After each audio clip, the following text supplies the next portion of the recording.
Am I the only one that didn't know the difference between an original creditor and a collection agency? It's a common mix-up, but let's clear the air with 4 essential distinctions, so you're always in the know. 1.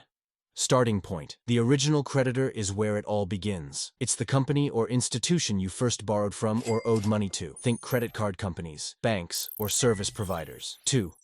Passing the baton. If for some reason you fall behind on payments, the original creditor might decide it's time to involve a third party. Enter the collection agency. They either buy the debt or work on behalf of the creditor to get the money you owe. 3. Communication style. Original creditors might be more open to negotiating terms or helping you find a solution. Collection agencies, on the other hand, can be more persistent and direct in their approach. 4. Purpose and specialization. While the original creditor's main business isn't collecting debts, it's providing a service or loan. A collection agency's primary focus is just that, collecting debts. Understanding these distinctions can help you navigate conversations and decisions about your finances more effectively. If this sheds some light on the topic for you and you're hungry for more, hop into the Dispute Panda community. And hey, don't forget to follow for regular updates and tips.